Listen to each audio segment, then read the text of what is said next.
গত দুদিন আগে বাংলাদেশের একজন হুজুর, একজন মৌলবী আমাদের রাজ্যের মুখ্যমন্ত্রী মমতা বন্দ্যোপাধ্যায়কে নিয়ে অত্যন্ত জঘন্য কুরুচিকর মন্তব্য করেছে। আপনারা অনেকেই হয়তো সোশ্যাল মিডিয়াতে সেই মন্তব্য শুনেছেন।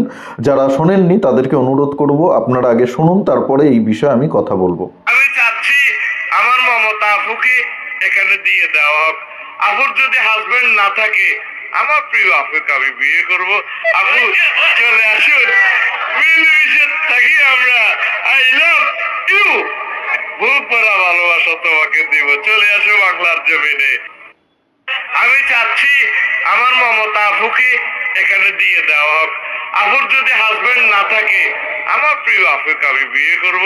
আপু চলে আসুন, মিলেমিশে থাকি আমরা। I love you. বুক ভরা ভালোবাসা তোমাকে দিব। চলে আসো বাংলার জমিনে। আপনারা শুনলেন বাংলাদেশি হুজুরের মন্তব্য। দেখুন, মমতা বন্দ্যোপাধ্যায়ের সঙ্গে আমাদের রাজনৈতিক বিরোধিতা আছে, ছিল, থাকবে, এটা নিয়ে কোনো সন্দেহ নেই। মমতা বন্দ্যোপাধ্যায়ের বিরোধিতা আমরা রাজনৈতিকভাবে করব, রাজনৈতিকভাবেই লড়াইটা হবে। কিন্তু মমতা বন্দ্যোপাধ্যায় একজন মহিলা মুখ্যমন্ত্রী, ওনাকে নিয়ে এই ধরনের কুরুচিকর মন্তব্য করার পরেও কেন আজকে তৃণমূল কংগ্রেসের নেতারা চুপ করে রয়েছে? কেন এটার প্রতিবাদ করছেন? আমাদের মুখ্যমন্ত্রী উনি। আমি মমতা বন্দ্যোপাধ্যায়কে পছন্দ করি বা না করি সেটা বড় কথা নয়। উনি আমাদের রাজ্যের মুখ্যমন্ত্রী, আমারও মুখ্যমন্ত্রী, আপনারও মুখ্যমন্ত্রী। শুধু তৃণমূল কংগ্রেসের নেতা কর্মীদের মুখ্যমন্ত্রী নয়, মমতা বন্দ্যোপাধ্যায় গোটা রাজ্যের মানুষের মুখ্যমন্ত্রী। আপনি তৃণমূল করুন, আপনি বিজেপি করুন, আপনি সিপিএম করুন, আপনি কংগ্রেস করুন, বা আপনি যে কোনো রাজনৈতিক দল করুন না কেন, আপনি যদি পশ্চিমবঙ্গের নাগরিক হন, আপনি যদি মমতা বন্দ্যোপাধ্যায়কে ভোট নাও দিয়ে থাকেন, তাহলেও মমতা বন্দ্যোপাধ্যায় কিন্তু আমাদের সকলের মুখ্যমন্ত্রী। আমাদের রাজ্যের মুখ্যমন্ত্রীকে নিয়ে এই ধরনের নোংরা জঘন্য কথা বলার সাহস কি করে এই বাংলাদেশি হুজুরের হয়? মমতা বন্দ্যোপাধ্যায়ের বিরোধিতা সমালোচনা আমরাও করি, কিন্তু সেটা মার্জিত ভাষায়। সেটা মমতা বন্দ্যোপাধ্যায় হোক, বা রাজ্যের বিরোধী দলনেতা শুভেন্দু অধিকারী হোক, বা দেশের প্রধানমন্ত্রী নরেন্দ্র মোদী হোক, সমালোচনা আপনি সকলেরই করতে পারেন, রাজনৈতিকভাবে আপনি বিরোধিতা সকলেরই করতে পারেন, কিন্তু ব্যক্তিগতভাবে কুরুচিকর ভাষায়, নোংরা ভাষায় আক্রমণ কখনোই সমর্থনযোগ্য না। আজকে কেন তৃণমূল কংগ্রেসের নেতা মন্ত্রীরা, তৃণমূলের ডিজিটাল যোদ্ধারা চুপ করে রয়েছেন? তারা কেন প্রতিবাদ করছেন না? কেন আজকে বিজেপি নেতাদের প্রতিবাদ করতে হচ্ছে? কেন আজকে বিরোধীদেরকে প্রতিবাদ করতে হচ্ছে? গতকালকে দেখলাম বিজেপি নেতা রাজর্ষি লাহিড়ী এই বিষয়টা নিয়ে কথা বলেছেন, প্রতিবাদ করেছেন। কি বলেছেন রাজর্ষি লাহিড়ী আমি আপনাদেরকে শোনাবো। আশ্চর্য হয়ে যাচ্ছি তৃণমূল কংগ্রেস এই দলটাকে দেখে। ওপার বাংলায় বাংলাদেশ থেকে একজন আমার মুখ্যমন্ত্রীকে বিয়ে করার প্রস্তাব দিচ্ছে, আর গোটা তৃণমূল কংগ্রেসের দল, যাদের সরকার, তাদের মুখে কুলুপাটা একটা শব্দ, একটা কথা, একটা প্রতিবাদ নেই।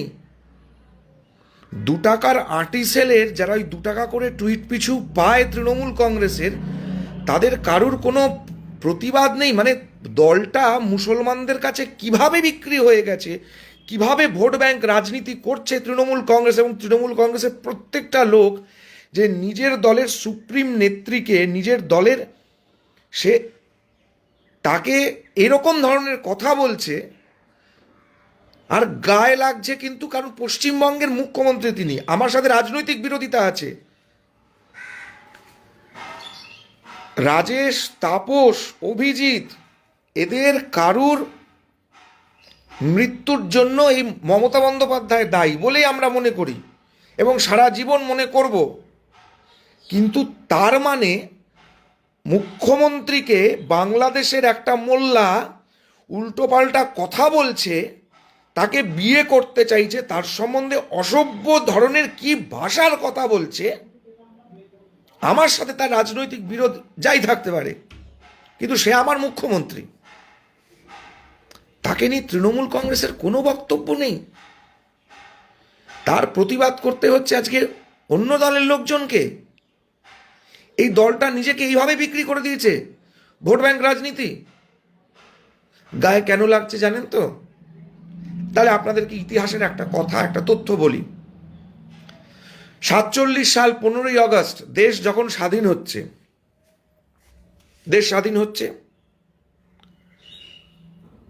দক্ষিণ দিনাজপুর, মালদা, মুর্শিদাবাদ, নদিয়া, বনগাঁ, এগুলো ভারতবর্ষের মধ্যে ঢোকেনি, এগুলো পূর্ব পাকিস্তানে চলে গিয়েছে। আমরা নদিয়ার লোক, নদিয়ার সঙ্গে একটা সম্পর্ক আছে। নদিয়ার 5টা সাব ডিভিশন, অখণ্ড 5টা সাব ডিভিশন, নদিয়া রাজ, কৃষ্ণনগর রাজ পরিবারের জায়গা, জমিদারি। 15 তারিখ গভর্নমেন্ট কলেজের মাঠে কৃষ্ণনগরে পাকিস্তান তার পতাকা উত্তোলন করে দিয়েছে এবং কৃষ্ণনগরের মসজিদের ইমাম সাহেব তিনি পালকি নিয়ে বেরিয়েছেন যে কৃষ্ণনগরের রানীকে বিয়ে করবেন, করে তার নিজের বেগম বানাবেন। পালকি পর্যন্ত চলতে আরম্ভ করে দিয়েছে। রানী জ্যোতির্ময়ীকে তাকে আটকানো হলো, তাকে হিন্দু সমাজ, কৃষ্ণনগর হিন্দুরা আটকালেন। তাই জন্য গায়ে লাগছে, কারণ এই ইতিহাসটা আগে ঘটেছে। সেই 3 দিনের লড়াই, রানী জ্যোতির্ময়ীর কথা, রানী জ্যোতির্ময়ী ছোটলাট অর্থাৎ বঙ্গের গভর্নর, ইউনাইটেড বেঙ্গলের গভর্নর, তার সাথে এসে দেখা করলেন, তার সাথে কথা বললেন, বিভিন্ন চুক্তিপত্র দেখিয়ে যে এগুলি হিন্দু অধ্যুষিত জায়গা, এগুলো ভারতবর্ষের মধ্যে থাকুক। শ্যামাপ্রসাদ মুখার্জি, আশুতোষ লাহিড়ী, নির্মলচন্দ্র চট্টোপাধ্যায় লর্ড মাউন্টব্যাটেনের সঙ্গে কথা বললেন, কংগ্রেসের নেতৃত্বের সাথে কথা বললেন, কোলে কৃষ্ণনগর এবং রানাঘাট ভারতবর্ষের মধ্যে বিলয় হলো। কারণ এই রানী জ্যোতির্ময়ীকে যে ইমাম সাহেব বিয়ে করতে পালকি নিয়ে চলে গেছিল, এই ঘটনা আমরা দেখেছিলাম। কারণ নদিয়া ওই সময় 3 দিন পাকিস্তানের মধ্যে পড়ে গিয়েছে, কৃষ্ণনগর, রানাঘাট, গোটা নদিয়াটা, আজকে যে নদিয়াটা আমাদের সঙ্গে আছে, কুষ্টিয়া, মেহেরপুর, এই জায়গাগুলো তো পাকিস্তানে পড়েই গিয়েছে। আজকে মুখ্যমন্ত্রীকে বিয়ে করার কথা বাংলাদেশের একটা মোল্লা, ওই চারানার মোল্লা, যার 2 টাকার অকাদ নেই, বিড়ি কিনে খাওয়ার অকাদ নেই, ফারাক্কার জল ছেড়ে দিলে দেশটা ভেসে চলে যাবে, আজকে সেই মোল্লা বলছে মমতা ব্যানার্জিকে বিয়ে করব, আর তৃণমূল কংগ্রেসের একটা প্রতিবাদ নেই। এই তৃণমূল কংগ্রেসকে সমর্থন করা মানে বাঙালির নিজের আত্মসম্মান বোধকে তার সঙ্গে কম্প্রোমাইজ করা। এরা কমিউনিস্ট পার্টির থেকেও কতটা নিকৃষ্ট, কতটা ছোট লোক এই তৃণমূল কংগ্রেস, যে আজকে কোনো প্রতিবাদ তৃণমূল কংগ্রেস করছে না।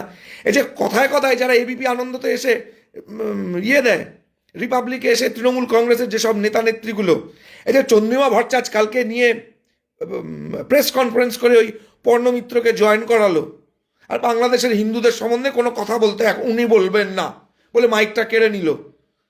তারা একটা কথা বলতে পারছে না। মোল্লার ভোটে বেঁচে আছে এই তৃণমূল। এই মোল্লা তোষণকারী তৃণমূলকে ঝ্যাঁটার বাড়ি মেরে বার করতে হবে। যদি ঝ্যাঁটার বাড়ি না মারা যায়, তাহলে পরে আজকে মুখ্যমন্ত্রী মমতা বন্দ্যোপাধ্যায়কে বিয়ে করতে চাইছে তৃণমূল চুপ আছে, কালকে আমাদের বাড়ির লোকজনকেও তুলে নিয়ে চলে যাবে, আমাদেরও টুপি কেটে ওপরে পড়তে হবে। বাঙালি কি এটা চাইছে? বাঙালি কি এটাই চাইছে? যারা নিজের দেশের মুখ্যমন্ত্রীর সম্মানের জন্য একটা প্রতিবাদ জানাতে পারে না, তাদের মতো একটা নপুংসক স্বভাব হিজড়া একটা দল, যারা শুধু ধান্দা মাল কামানো, এই ধরনের জয়চাঁদ, এই যে ভরে ভরে আছে গোটা তৃণমূল কংগ্রেসটাই হচ্ছে জয়চাঁদদের দল। এই জয়চাঁদদেরকে বিসর্জন 26-এ দিতেই হবে, এর জন্য বদ্ধপরিকর হতে হবে। বেশ, এইটুকু বলার জন্য আমি আজকে, রাগে গা কিরকির করছে। রাজনৈতিক লড়াই মমতা বন্দ্যোপাধ্যায়ের সঙ্গে রাজনৈতিক মাঠে আমরা লড়ে নেব, কিন্তু আমার মুখ্যমন্ত্রীকে একটা বাইরের দেশের ওই চালানার বিড়িখোর মোল্লা গালাগালি দেবে, আর সেটা আমাদের সহ্য করতে হবে।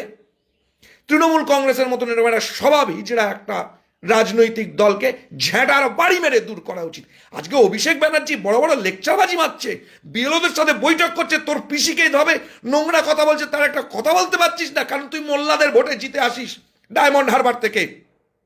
তাই জন্য তোর নিজের মা বউয়ের বাড়ির মেয়েদের সম্মানের সাথে কম্প্রোমাইজ কে করে? তৃণমূল করে।